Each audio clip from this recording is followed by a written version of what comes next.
Welcome and thank you for joining us today for our live webinar. My name is Christine Van Leeuwen, and I'm a member of the Illuminating Engineering Society and a local Raleigh Section board member. Today's webinar is sponsored by the Illuminating Engineering Society Raleigh Section. It's my pleasure to hand over the mic to Aparna Spraylik, our Education Committee Chair, who will introduce you to our speakers. Thank you, Christine, and welcome to the IES Raleigh Section educational program for the month of April. As with all things IES, we like to keep it fun and entertaining. And I'd like to present and introduce my very good friend, Bob Henderson, who also has many talent, also happens to be my mentor for all things lighting. If it wasn't for Bob, I don't think I would have ever ventured on the path of LC. So big hand to him. Real quick introduction for Bob. He is currently the Director of Training at RAB Lighting. He served on the LC test committee for 10 years and 2 years as chair. So he knows everything about the questions. He's currently our president of the IES Raleigh Section, where he has had this opportunity to be president many times before. Thanks, Bob. Hello, everyone. So welcome to our session today. We are going to be talking about the LC. What is it and why do I need it? So the first thing we're going to talk about is what is the LC? So this is actually written, and I'm going to just kind of go over this very slowly. So the NCQLP, that's a handful of words there. The National Council on the Qualifications for the Lighting Professions, and we call it NCQLP for short, has established a certification process by which practitioners, that we use that word, lighting practitioners, in the lighting and related fields through testing. So the way you get to LC is through a test, demonstrate their knowledge and experience across the lighting professions. Let me just add that this is an independent certification.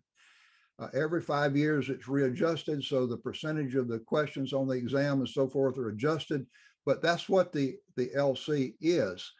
It's the best known credential in the lighting profession, with over 2,000 people who have certified.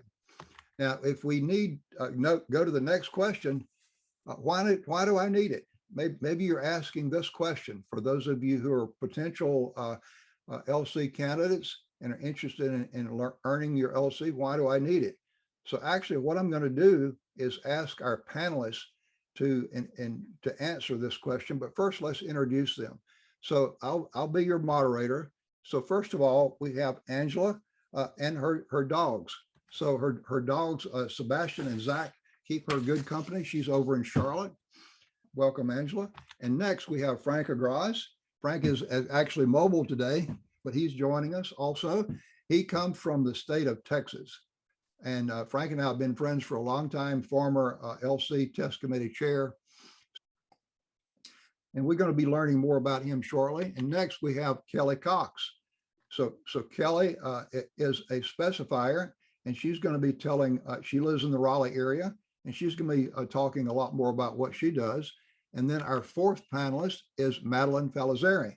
So Madeline, welcome. And she also is in the Raleigh area. And all four of these are lighting practitioners. However, they have different roles. So what I'm going to do is actually talk with each one of our panelists and I'm going to stop sharing my screen. And so let's go to this next phase of the presentation. So the first person I want to talk with is Angela. So Angela, tell us your full name, the name of your company, and your title, and what you do in lighting. Hi, everybody. I'm Angela Saladino with Illuminating Technologies, and my role with Illuminating Technologies is sales and lighting consulting. So we are a distributor, but we are not a typical distributor. And I say that because we get more involved with projects. We work with owners and architects to help develop the specs, select the fixtures, and finalize the selections, including lighting controls. And then we do still supply the product and make job site visits to make sure all involved, such as the GC, the EC, and the owner, we're all on the same page and everybody clearly understands the light fixture package and the lighting controls package.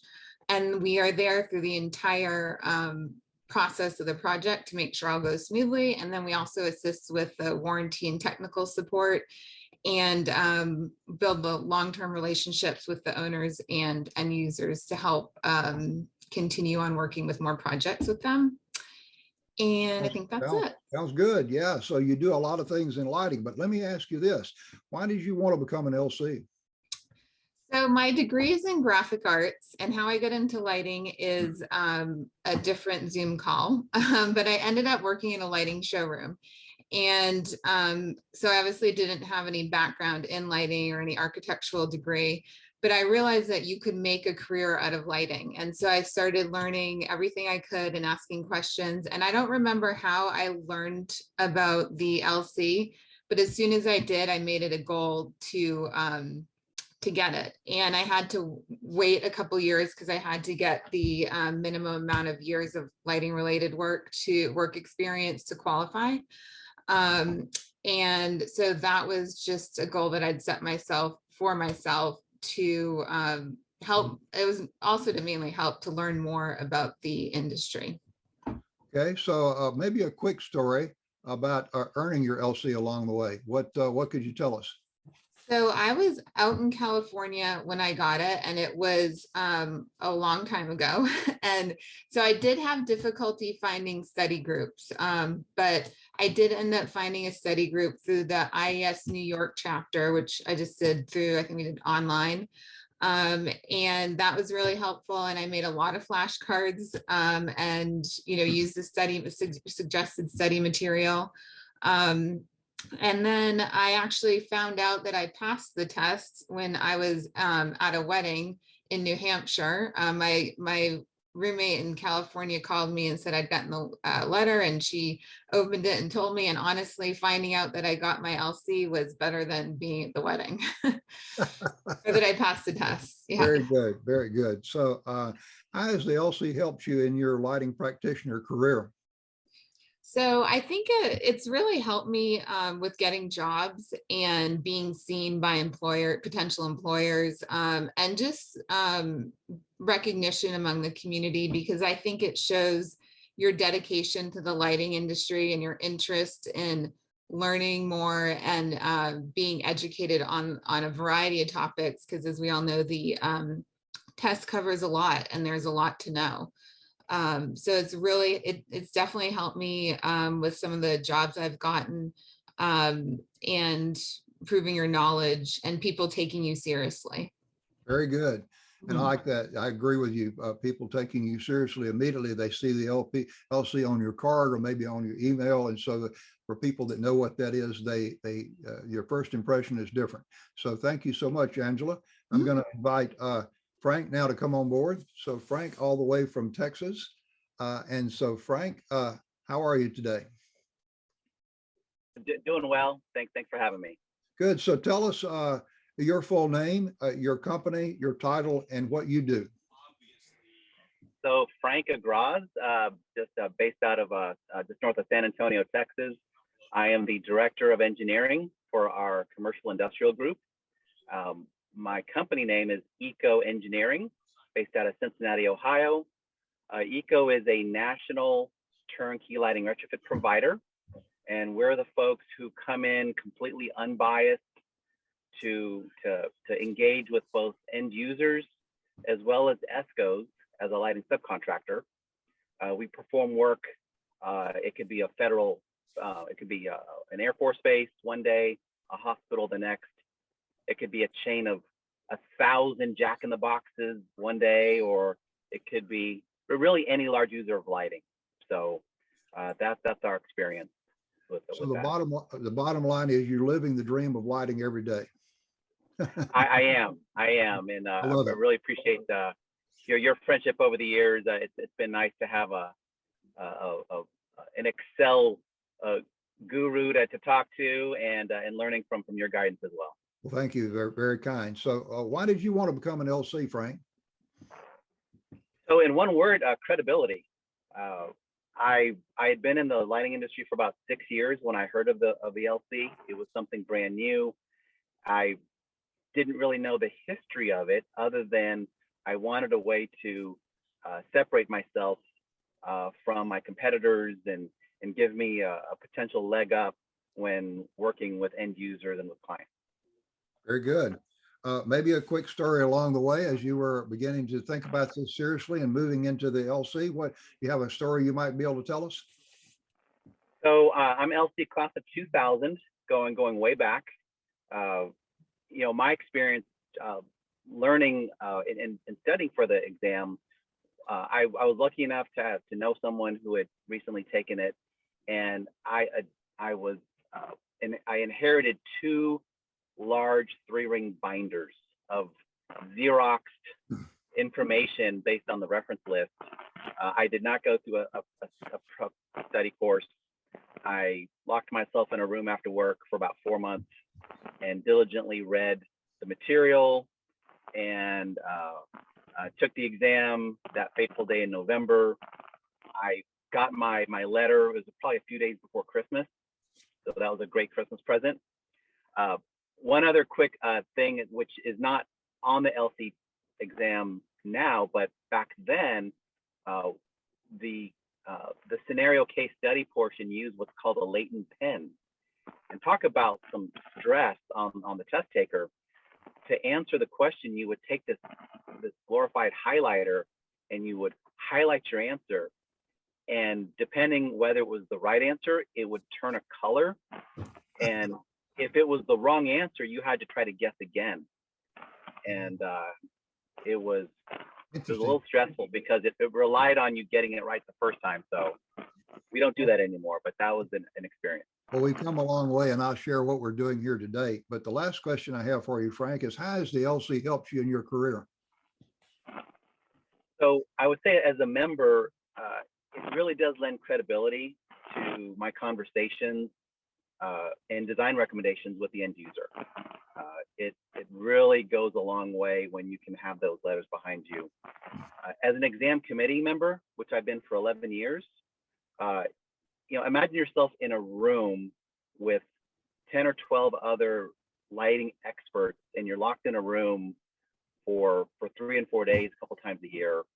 Whatever I contributed as a member, I learned 10 times as much coming out of those meetings. So that was an incredible experience. And then as an exam committee chair for 5 years, it really strengthened my leadership skills. And it was a nice little feather in the resume moving forward. So I'd like to feel I got the full benefits of the LC. Very good. And for those that may not know, Frank is our incoming IES president. So we're looking forward to when you take over in July, Frank. We wish you the best of luck there. So thank you. So let's invite Kelly Cox on now. So Kelly, hello, how are you? Hi, Bob. I'm good. So tell us your full name, which I guess I just did, but anyway, your name of your company, your title, and what you do. So it's Kelly Cox, and I'm at Apogee Consulting Group in Cary, and I'm an electrical designer, but I like to specialize in lighting. Only I'm kind of the lighting person at our company. Okay. So we do the majority of our work is VA and federal work. Okay, so why did you want to become an LC? I haven't been super interested in becoming a PE, but I really liked the lighting aspect of things. So it was something for me to kind of stand out amongst all the PEs I work with, and give me something to specialize in and be the go-to person for. So tell us a little story about you coming along the way to earning your LC, your studying and so forth. Do you have a little quick story you can share? Just that I studied with a couple girls here locally. I know Christine was one and someone else, and I don't know how we found each other, but we would meet after work and study together. I think Bob connected us. Okay. Yeah. And I think Bob had a few little meetings out at Cree to help us study and practice. And I also joined the New York IES section. They had a virtual study session. So I did that with them. Good. Very good. Yeah. So tell us how the LC has helped you in your career. What do you think? Just like, I think it's helped me stand out to be the go-to person for something at work that's not power. Since So lighting's the fun part. So you're the lighting leader in your company as far as people come to you for specific lighting questions. And of course, that's empowering. So very, very impressive. So thank you. So With ahead. GSA projects, you have to have an LC working on the project. So that's been helpful. Oh, so now the credential actually comes in specifically for your work. Mhm. Okay, very good. So I'd like to invite Madeline on now. So thank you, Kelly. So Madeline, is coming on board here. And so I know she is in the lighting retrofit world, but I won't steal her thunder. So Madeline, tell us your full name. So your name of your company, your title, and what you do, please. Yep. So I'm Madeline Fazaleri, and I am based here in Raleigh-Durham area. I'm actually the regional account director for Atlantic Energy Concepts, who is based in Reading, Pennsylvania. And we are a turnkey lighting retrofit provider, and I'm responsible for managing all of our relationships with ESCOs. And ESCOs, I think you've mentioned it, are energy services companies like Siemens, Trane, Schneider Electric, and they are the prime contractors that we work with on our design, build, lighting, retrofit projects. The projects that I work on are mainly in public buildings such as K-12 schools, universities, and we also do local, state, and federal government projects. Okay. So why did you want to become an LC? Well, like Angela, I didn't start out in lighting. I had a 30-year career in healthcare. And then I decided to transition into sustainability and green building, and specifically energy efficient lighting. And like others, I wanted to be recognized for my knowledge and gain some credibility. So the first thing I did was get my lead AP in building design and construction. And then once I started focusing on lighting, I really wanted to fully understand the principles of lighting. So I got my LC. And I would say that also, as a company, AEC markets our technical expertise as a differentiator. So, for example, all of our project developers are required to be LCs, and others are strongly encouraged. So I had the support of my employer to get the LC. Okay, so that's a unique thing that you just said. So your employer required you to get your LC as part of your job. So that's that your company is a leader in that area, but also there are other companies that still require the LC. And they give you maybe one large company. There was a lamp company that's changed names I won't mention, but they gave their employees about 5 years to get that. So very good. So what about just a quick story along the way as far as you're earning your LC? Anything particular of thing that you want to say about that? Well, I'll echo some of the other panelists when I say I was fortunate to know you, Bob. And that was when you were involved in training at Cree, and you were offering an LC prep class for employees. And I was able to join that class and studied with that group for 6 months prior to taking the exam. And as people have said, you were part of the LC exam committee, so you had great insight on how to prepare for the exam. And I passed on the first try. So I would highly recommend that approach. And I did also use flashcards. Good. So thank you. So tell us a little bit about how that's helped you in your career at Atlantic Energy Concepts. Well, I'm going to talk about how it's helped me, but I know that since not everybody is in the retrofit industry or knows much about it, I'm going to talk a little bit about how it helps others in our industry also. Okay. So in the retrofit industry, projects are driven by low paybacks, which means that you need to accomplish having lower first costs and or higher energy savings, since the payback is calculated by taking the total cost of the project and dividing it by the savings. So unfortunately, in our industry, we find that many lighting retrofitters just count the lights and then they recommend a basic one-for-one, like-for-like replacement. They choose the cheapest screw-in lamp retrofit kit or new fixture that they can find to keep the costs low. And, you know, people with the LC, our lighting designers specifically, they're able to look at lighting as it applies to the tasks that are being performed in the space. And we can also perform our own photometric analysis to confirm that the light levels and the uniformity meets the IES recommendations. And this is really important because over time, space utilization changes, and the initial design may no longer be appropriate by the time we are being asked to do a retrofit. As far as my personal involvement as an LC, I can explain to my clients why having the right light levels, uniformity, CRI, and color temperature is important. And this is especially true now that we're concerned about needs of older workers, also, and the impact of lighting on human circadian systems. And those may not have been considered at the time of the initial design and construction. Very good. Very good. Thank you, Madeline. So we will come back to our panelists a little bit later, but I'm going to go back and to the presentation and share my screen again. So let's move forward. Thank you, panelists, for very interesting stories. Just love those stories. So how do I learn more about the LC?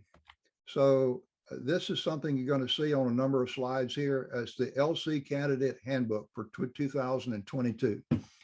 So the next question you may ask is, where do I get the LC Candidate Handbook? So it's a download of this handbook. And so go to ncqop.org, and then you click on About the Certification Examination, then click on the 2022 Candidate Handbook, right click and do save it under the name you want it, and bingo, you've got the Candidate Handbook that you can peruse at your leisure.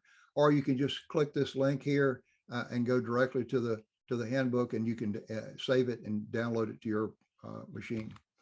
So the LC exam, so the lighting certification, what is this? So it's a 4-hour exam, and it's in 2 sections. So it's 180 multiple choice questions, but 80 of those are a series of job related case studies. Now, let's say this in a little bit different way. So it's 100 multiple choice questions, 80 case study questions, 16 case studies, and there are 5 questions per case study. So if you add all those up, that amounts to how we get the 180. And all of this that I'm going to talk about is in this handbook. So the very first and most important thing I will say to you as a potential LC candidate is go and download this handbook. So let's focus in on our multiple choice questions. So there's 3 different levels of questions. There is recall, which means you ask a question and you recall the answer. It's just right there. And then there's the application.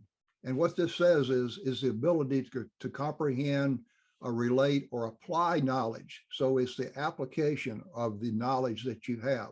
So if you have A and this, and you get what do you get from that? So B. So you have this, you get this, so you apply that knowledge into a space.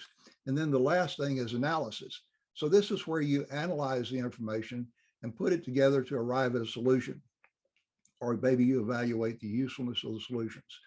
So you got 3 different levels. Now let's look at actually the multiple choice section and how does this break down? So there's 3 different major areas. There's the existing conditions, there's the design phase, and there's the bidding and construction phase. So notice what we have. We have 23 in the recall category. We have 60. Wow. So that's an important section.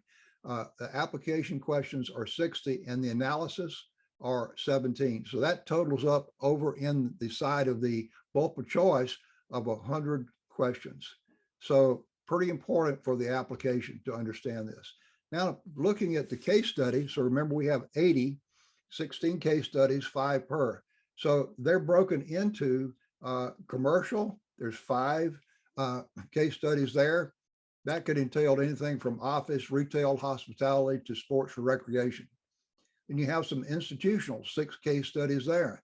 And that includes what you typically know as education, healthcare, transport, museum, worship, and libraries, and government, municipality, as well as now we go in and we do have residential. So there's two case studies in residential, and it could include single family or multifamily or assisted living. And then the industrial case studies, there's two of those, manufacturing and warehouse. And then we do have exterior lighting as well, switching is site lighting and roadway lighting. And there's one case study there. So a little bit of everything there. And so the idea would be, we're going to get a sample of what these are like here shortly. But so you have your multiple choice section, 100 items, what we call items or questions. Then we have our case study, which there's 80 items or questions there. So who can take the exam? Well, let's take a look at our eligibility requirements. So the first thing we're going to talk about here is the first way to become eligible is have a bachelor's degree from an accredited college or university and a minimum of 3 years of lighting related experience. So you may ask, well, what does lighting related experience mean? I've got a definition that I use. It may not be perfect, but this is what I think lighting related experience means. So it includes lighting technology and lighting design. And by the way, approximately 40% of the exam is lighting design related. And the third area that I categorize is product application. Remember, we had 60 of the 100 multiple choices of product applications. So applying correctly your products in that application. And so, so that's 3 years. And so the 3 years, what it is a 3-year-old, what we call it. So you are been working full-time in a lighting related field in these 3 categories: lighting technology, lighting design, and product application. Or you could also qualify with having a minimum of 6 years of lighting related work experience. And you say, well, what happens if I don't, I may not have all of these. I may not work in lighting technology or lighting design or whatever.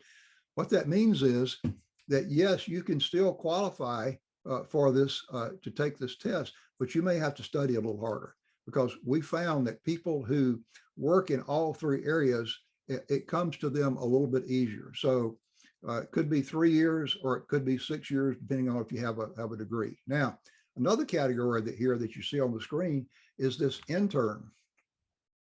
So people who have been out of college for a year, they can take the test and also qualify under the intern category. So those are ways that you can qualify.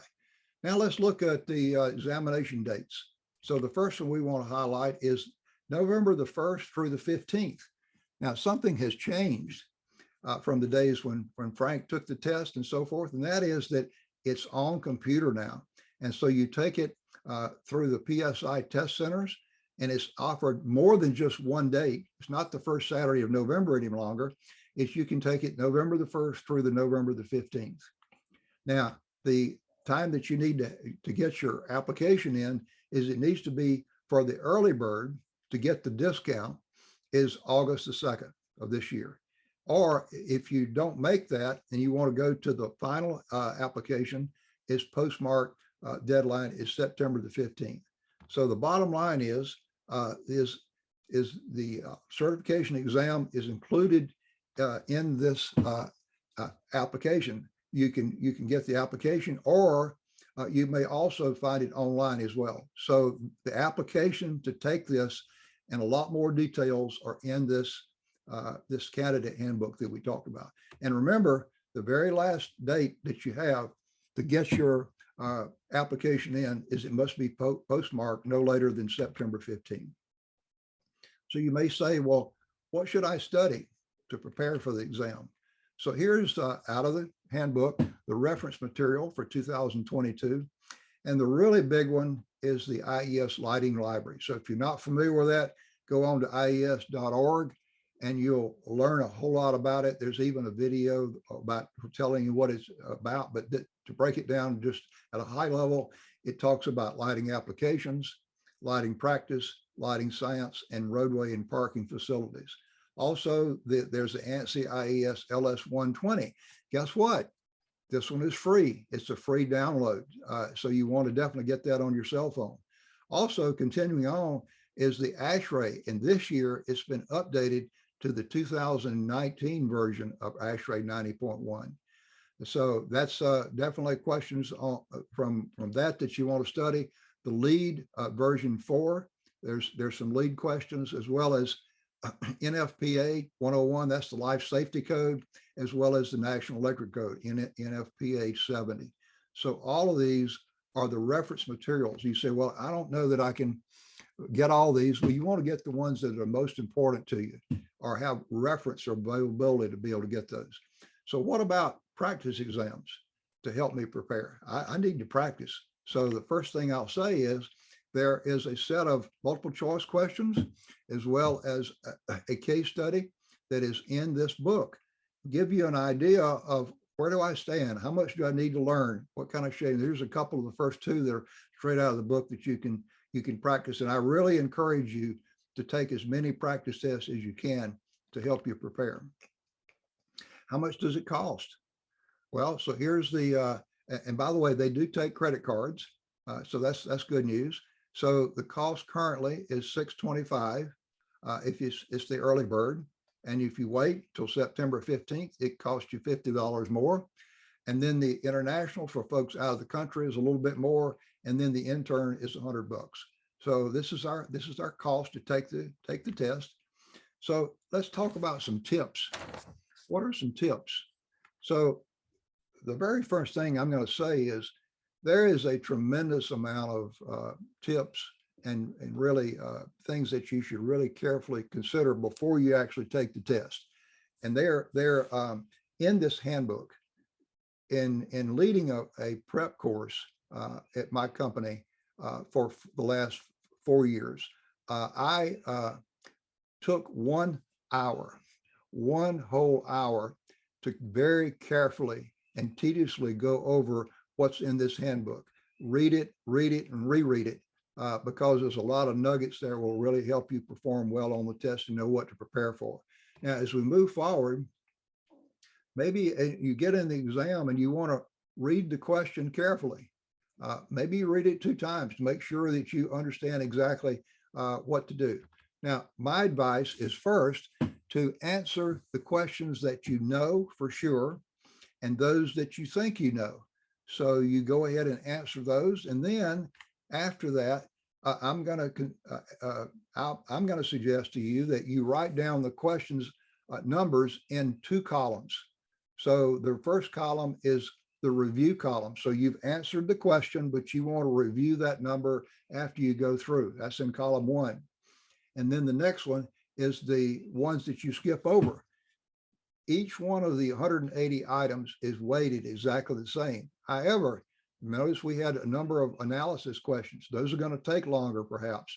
There's some math questions that you're going to have. So some of these are going to be take a little longer than others. So the idea is to manage your time effectively. So that way you can look at column 1 to, is my first impression answer correct or not, and review that. And number 2 is you skip those and come back later, because then you've answered the majority of the questions. And by the way, there's no penalty for guessing. So if you get down to the last 10 minutes and you still have some that you skipped over, so go ahead and just fill in the blanks and make sure that you answer all 180 questions. We want to understand the structure of the exam beforehand. So you won't have any surprises. All you have to think about is what is the answer and reading this correctly in application. So be in total 5th gear, no surprises. And this is really puts you way ahead of the game as far as understanding what's coming. So now let's give you some tips on this. So there's 4 possible answers for each question. One will be the key, or what we call the right answer. Also, in NCQOP terminology, we call it the key. Another one will be what I call an intimidating distractor. So maybe it's partially correct, but not fully correct. And this is going to require some knowledge on your part. This is why we study for this exam, because, you know, for people that are not quite fully knowledgeable on a particular question, it's difficult. But if you know your stuff, you'll be able to separate that intimidating distractor from the real answer. And you've got two others that are really there, and they're a little bit easier to separate. So the idea would be, that's the structure that I was talking about, is you can expect this as far as being able to take the exam this way that will put you ahead of the game. Now, there's some words that will help you. So pay attention to the words like what is next, or maybe the most, or now, or what is the best answer, or whatever. So the idea would be, what do you do next? So you may have four things as four answers that you do, but it says, what do you do next? So that is really important that you understand and notice these as far as that's concerned. So that's kind of an example. The whole idea is to manage your time. And we've already been talking about how to do this. And the last but not least is go to the restroom beforehand. So you want to be prepared in every single way that you possibly can to have a comfortable experience. Yes, you're going to be under pressure, but we want to make it comfortable as possible. So now let's go over to the some exam questions and give you an idea of what might be on the test. So our first one is sample question number 1, and it's in the recall category. So the idea of going over this is not to necessarily test you on the answer, but to give you an idea of what a recall question looks like. So that's what we're doing right now. So in the CIE classification system, a semi-direct luminaire has what range of its light output in the downward direction? So the answer, or what we call the key, is B. It's so this is a recall. You either know this or you don't know it. So 60 to 90%. So you probably know that the indirect is 90 to 100%. So you actually can have some downlight up to 10% and still be classified an indirect system. So this is a memorization item.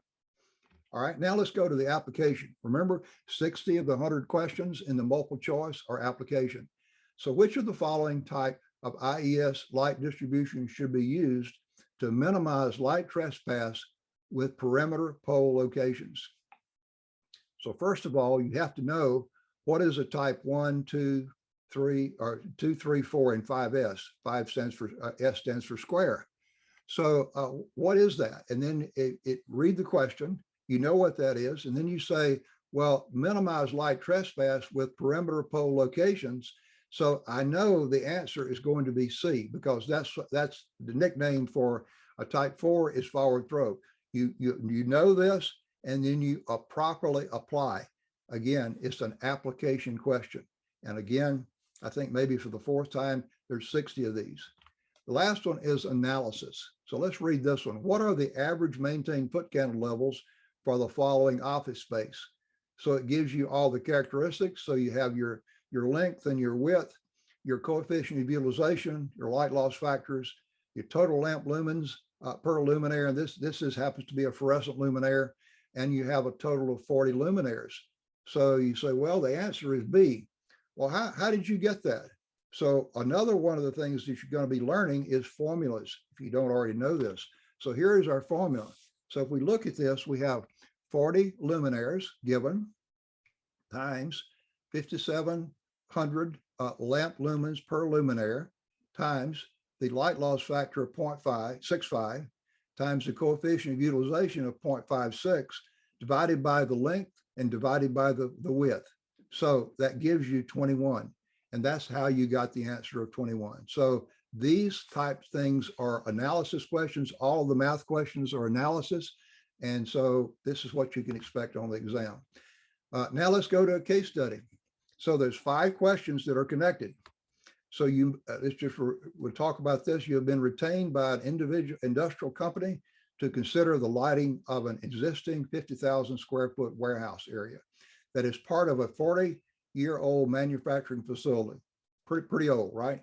So the client has expressed concern over both industrial safety in the facility and in managing its cost, and is considering a renovation. So number 1 question of the 5 case studies, 5 questions in a case study. As you conduct your initial visit, what information would be most useful? See the capital most? Useful in assessing the difficulty of the visual task. So the answer here is key is A. And that should be the first one. I have a 1, 2, 3, 4 here, so it should be A. Materials being warehoused and the labeling. Very important right there. So the CCT of a light source is good to know, but it's not the most important, nor is the ceiling reflectance the most important, or the environmental dirt conditions. All those can be important, but what is the most important? That's a really good tip for the case study. So now that we've established this, after gathering initial information about the space and equipment, what would you do next? You see that word next? So the answer is, the key is D. Establish design criteria for the industrial facility. The others can be certainly distractors, and it's important to have a power budget to comply with energy codes, but you don't do that next. Or do you do the other two choices next? All right, so now number 3 of 5. Your site survey indicated that one of the chief dangers was sharp edge materials protruding from the warehouse racks.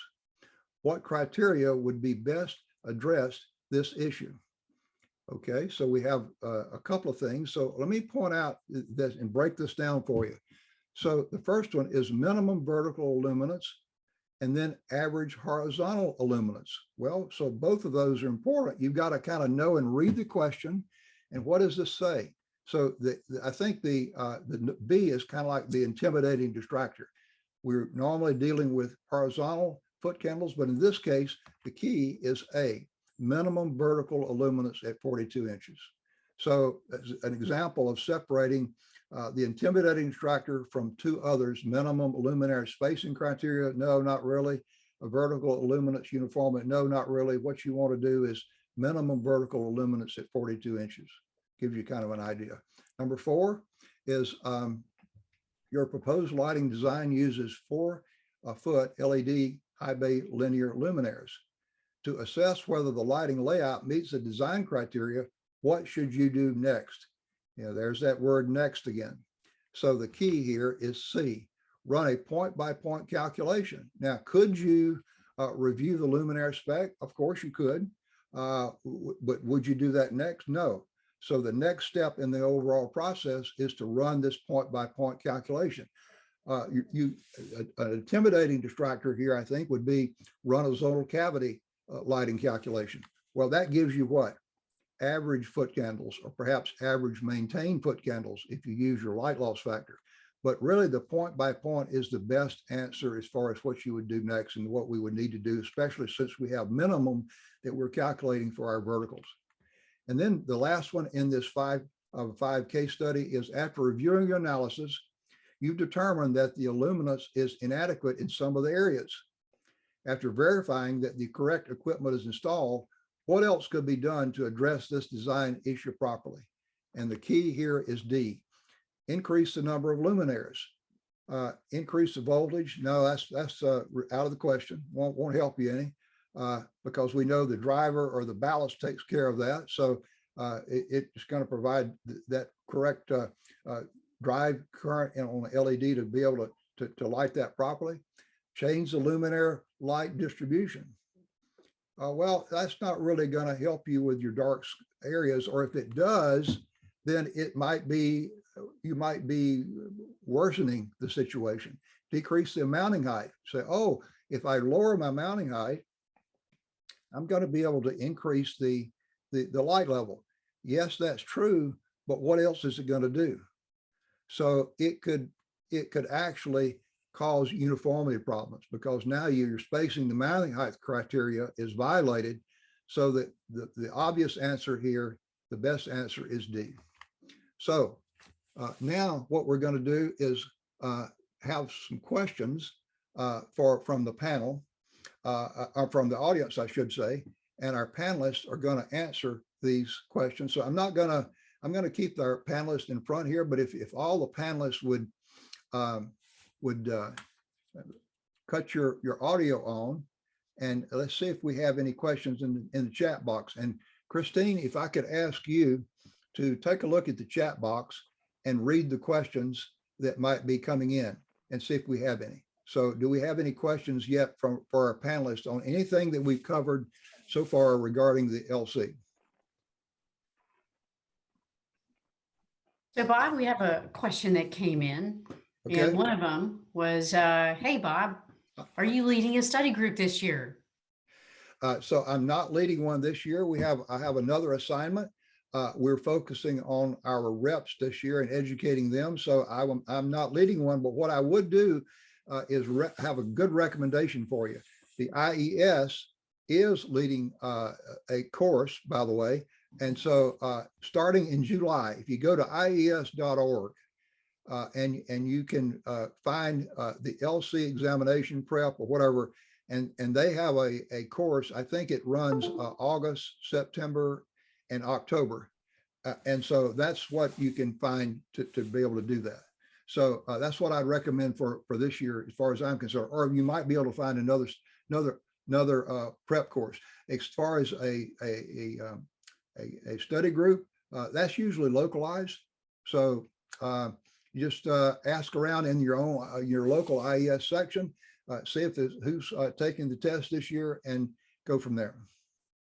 How long does it take to study for the exam? Someone asked that So, question. I'm gonna ask the panelists, someone on the panel, to answer that one, please.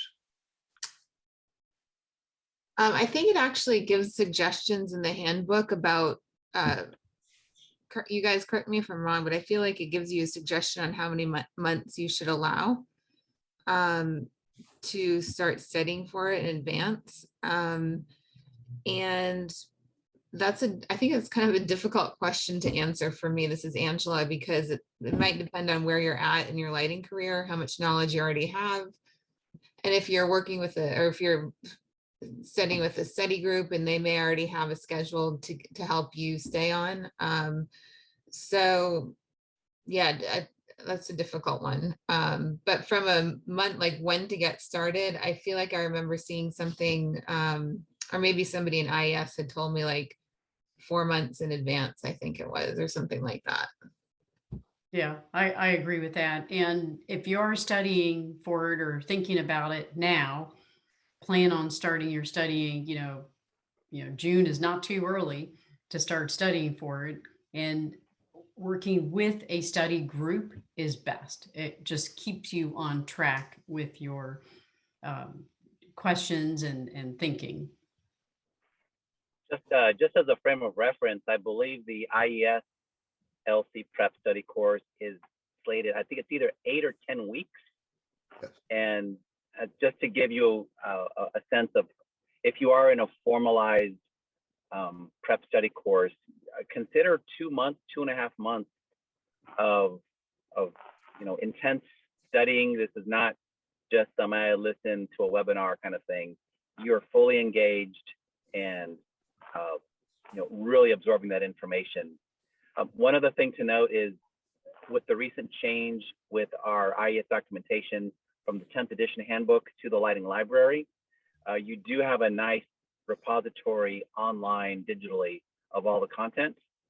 And for those who don't know, the 10th edition handbook no longer exists, although each of the chapters within the 10th edition and each of the sections really aligns with one of the existing IES documents. So all of your recommended practice documents, your lighting science, they were kind of all stitched together anyway, and that's what we call the handbook. So don't be intimidated, right? It's kind of the same stuff, just packaged in a different way. But I think 2 months minimum, and depending where you are in your career, 3 or 4 months is not a bad suggestion as well. Yeah. Now, I would add, is if you're really want to get on a full schedule, it's actually 6 months. So I would say somewhere between 2 months and 6 months. So Another good question came up is who should take the test? Who should take the test? Well, so we say, and you use the word lighting practitioner. So that our panelists, if you look at our panelists today, we have a distributor. We have someone who has 2 people who have done retrofit projects. Frank has done all types of retrofit projects from and as well as Madeline, but within the retrofit area, they have really 2 different. Madeline, I think, does more 1-for-1 projects, but she also does redesign. Frank, as he mentioned, he does everything from soup to nuts, from A to Z, as far as retrofits, and his background is also heavy industrial. So it just depends, right? Anyone have anything else to add? So it could be, you could be a distributor, you could be a contractor, you could be a lighting designer, you could be a double E, you could be an ME, you could be a stay-at-home mom. I mean, anybody that wants to be able to be knowledgeable and get lighting certified, the sky is the limit. But those are some professions that I think of when I think about who should be a lighting certified. So here's another good question. What percentage of questions involved old lamp technology versus LED? That's a great question. I'm going to refer this one to Frank because he's more recent as far as the chair of the test committee than I am. So Frank, you're pretty much up to date, and maybe you want to cover the process that the committee goes through. Yeah. Great question to whoever asked it. So we on the exam committee are always striking to seek a balance between making sure the lighting practitioners know what the existing conditions are of a space. And when you're talking existing conditions, you have to know what the legacy lighting sources are. You will always need to know and understand mercury vapor, incandescent, induction, and all of the sources that are there. On the flip side, yes, we're always looking to bring in those design techniques that incorporate LED. So just know that 2 times a year, the exam committee is continually refreshing and updating the test bank, constantly reviewing the old items and asking ourselves the question, is this item still relevant? Do we need to trash it? Do we need to change it? Do we need to make it better? One other quick note is on the exam itself, there is a place for folks who are taking the exam. They make their little comments and notes. We do as a committee read every single note and take it to heart. So on one hand, no, this is not an LED test, right? This is not just about being a lighting designer working on some fancy high rise and let's do the famous or the suggested thing there. There are both sides to it. So Frank, when I took the test years ago, I could count, it was less than 5 questions that were LED related. And Campbell is asking, what percentage today would be questions related to LED technology on the test? So it's funny you say that. About 5 years ago is about when I took over as the exam chair. And I can say very specifically, we went through the entire test bank. And so the percentage of LED today is much, much higher. There was a huge surge, and we took those questions and comments to heart, as well as updating our references too. And so we didn't really have a good LED reference source back in 2015. And so that was my charge as the chair to seek out those new references and constantly update that to LED technology. So we have 2 questions that came in rapidly, and I know we're slowly running out of time. The first question is, what is the pass-fail percentage for this test? And the second, would all design questions involve using LED luminaires? So it's changed over the years, and actually it changes from year to year as far as that is. It is on a curve, but it does change. So it could vary anywhere between 1 out of 5, which would be an 80% mark, fail the test. It could go a little bit lower than that. So it just depends. Frank, what has been your experience in recent years for that? So the exact number is classified. I'm not allowed to say, but what you said is, in the ballpark. Our goal as a committee is to validate the minimum competency of a 3-year-old to be, and so you either know the content or you don't. We are noticing that there needs to be a very consistent pass rate, And so that's a testament to the LC prep course and to those who sign up for this. They do take it seriously. And the second question is, would all design questions involve using LED luminaires? I'm thinking that the answer to that is no, but please answer. So I'm happy to jump in. LED is not always the answer, right? Vibration, ambient temperature, in other situations, LED is not the answer. And so without giving too much away, who sees the test every year, LED is not always the answer. I'll just put it that way. I think the question was more revolving around, are all questions, are there other types of questions that don't involve LED luminaires on the test? Absolutely. It's not just about technology. It can be application. It can be driven from other sources as well. Yeah, let's go back to our what we covered. Remember when I mentioned that what does lighting related work experience mean? So to me, it means three things. And this supports what Frank just said. So it's lighting technology, it's lighting design, and it's product application. So that's really all of those come into play. So it's more about knowing the technologies and being able to do some design as well as properly apply the right technology, the right particular situation as far as the technical characteristics of a particular luminaire to the right area.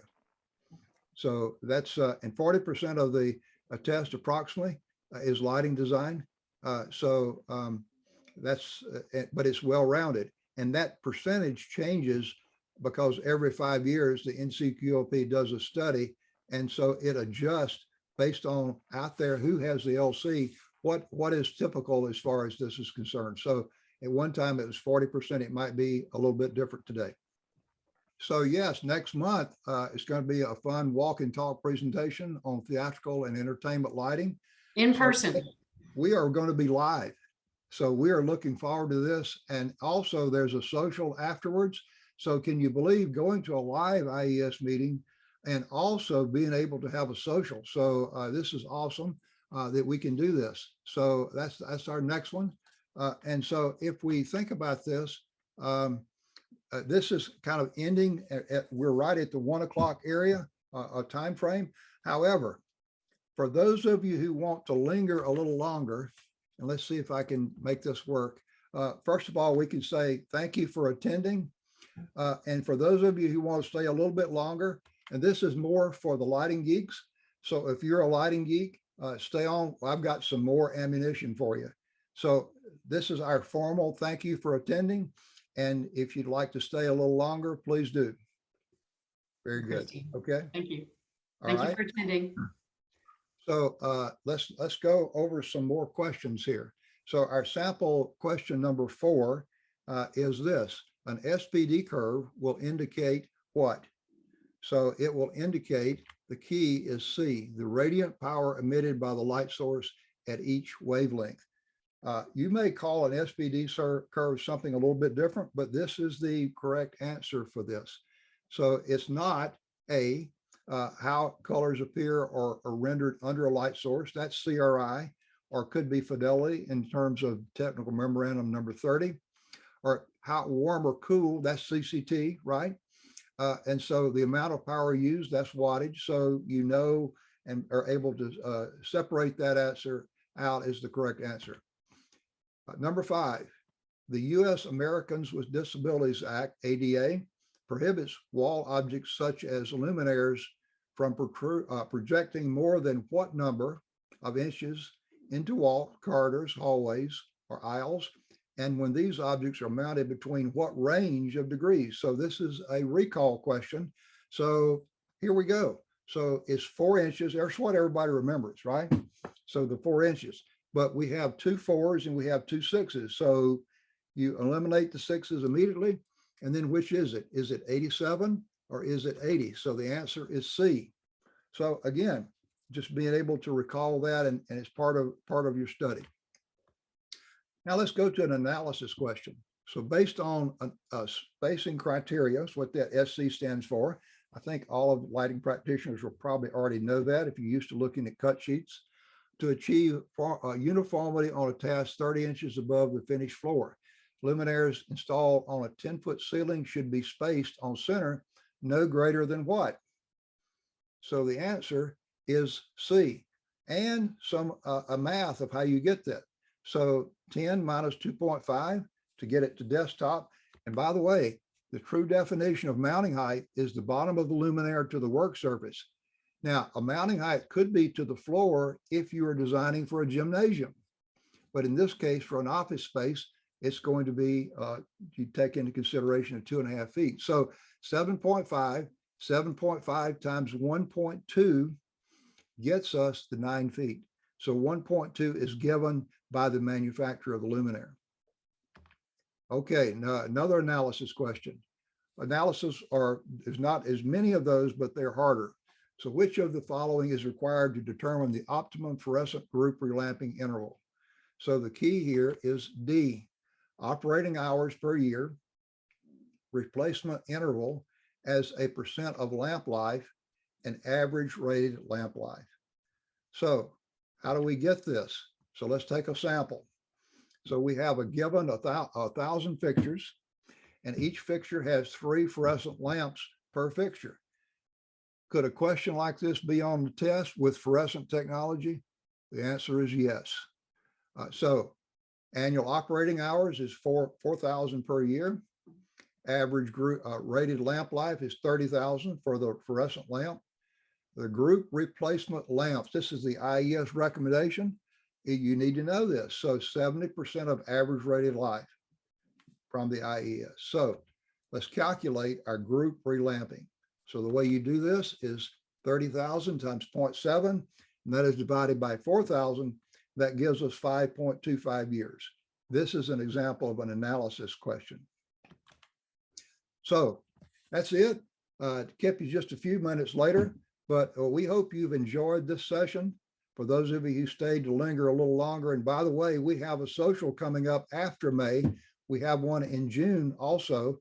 So we have one social that is a lunch in Durham, and we have another social that is a afternoon session where we have fun just with the social, and that's in Raleigh. So again, on behalf of the Raleigh section, we hope you've enjoyed and are more informed about the LC, what it might mean to you, why you need it, and what it is. So with that, I'm going to say goodbye. Thanks for attending. Thanks, everyone. We will see you at our next meeting.